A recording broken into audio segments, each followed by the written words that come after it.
নদী বিধৌত জেলা ইলিশের বাড়ি চাঁদপুর। পদ্মা, মেঘনা ও ডাকাতিয়া তিন নদী এসে মিলেছে এখানকার নদী তীরবর্তী মোলহেড এলাকায়। স্থানীয়ভাবে এটি কোরাইল্লার মুখ নামে পরিচিত। তিন নদীর এই সঙ্গমস্থলকে ত্রিনদীর মোহনাও বলা হয়। নদীগুলো তিন দিক থেকে প্রবাহিত হয়ে মিশে যাওয়ায় এখানে সৃষ্টি হয় তীব্র স্রোত এবং ভয়ঙ্কর ঘূর্ণিপাক। আর এই ট্রায়াঙ্গেলের পরেই নিখোঁজ হয়েছে বহু মানুষ, লঞ্চ সহ কার্গো কিংবা ট্রলার। বিশাল ঘূর্ণিগর্তের সৃষ্টি হয়ে তিন নদীর এই সঙ্গমস্থলে পরিণত হয়েছে আশ্চর্য রহস্যময় এক মৃত্যুকূপে। সরকারিভাবেও জায়গাটিকে ঝুঁকিপূর্ণ এলাকা হিসেবে ঘোষণা করা হয়েছে। চাঁদপুরের এই মোহনাটি একেবারে নদীর তীরে অবস্থিত।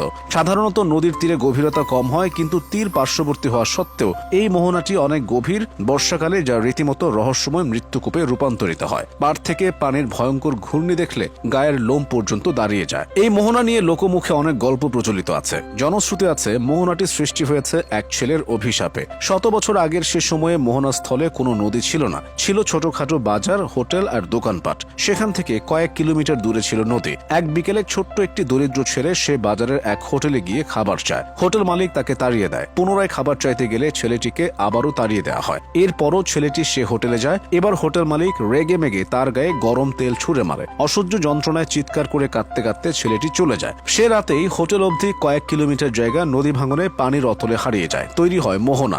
ঘটনাটির বহু বছর পর মোহনার ঘূর্ণিপাকে পড়ে একটি লঞ্চ ডুবে যায়। ডুবুরিরা লঞ্চের সন্ধানে নদীর তলদেশে গিয়ে দেখতে পায় চেয়ারে বসে আছে একটি ছোট্ট ছেলে। এসব ঘটনা আদৌ সত্যি কিনা তা বলা কঠিন। এই ট্রায়াঙ্গেলে 24 ঘন্টায় প্রবল ঘূর্ণিস্রোত বইতে থাকে। তবে জুলাই থেকে অক্টোবর পর্যন্ত তিন নদীর এই মোহনায় তীব্র স্রোত বয়ে যায়। প্রায় ঘটে ছোট বড় দুর্ঘটনা। স্থানীয়রা জানান, পাকিস্তান আমল থেকে এখানে বহু যাত্রীবাহী লঞ্চ ডুবির ঘটনা ঘটেছে। মূল কারণ মোহনার তীব্র স্রোত। 2003 সালের 8 জুলাই এমভি নাসরিন 1 লঞ্চ ডুবিতে মারা যায় 110 জন, নিখোঁজ হন 199 জন। আরও ডুবে যায় মদিনা, দিনার ও এমভি শাহজালাল লঞ্চ। সবগুলো লঞ্চেই প্রচুর যাত্রী ছিল, যাদের অধিকাংশই তীব্র স্রোতের কারণে বেঁচে ফিরতে পারেননি। এখন পর্যন্ত এই মোহনার গভীরে ডুবে যাওয়া কোনো লঞ্চ ও ট্রলারের সন্ধান পরবর্তীতে আর পায়নি বাংলাদেশ অভ্যন্তরীণ নৌ পরিবহন কর্তৃপক্ষ তথা BIWTA। চাঁদপুর জেলায় প্রায় 40টি চরাঞ্চল রয়েছে। এসব এলাকার যোগাযোগের প্রধান বাহন ইঞ্জিন চালিত নৌকা বা ট্রলার। জীবনের ঝুঁকি নিয়ে শিশু, নারী ও পুরুষ সবাই এসব ট্রলারে করে এই মোহনা পাড়ি দিয়ে নিয়মিত জেলা সদরে যাতায়াত করেন। আবার এই মোহনার পাশ দিয়ে বরিশাল, পটুয়াখালী সহ দক্ষিণাঞ্চলের বিভিন্ন রুটের লঞ্চ চলাচল করে। ফলে প্রায় দুর্ঘটনার কবলে পড়তে হয় সবাইকে। আবার তিন নদীর এই সঙ্গমস্থলই চাঁদপুর জেলা সদরের প্রধানতম একটি পর্যটন স্পট। পদ্মা, মেঘনা আর ডাকাতের এই মিলন মেলাকে কেন্দ্র করে গড়ে উঠেছে জেলার পর্যটন কেন্দ্র।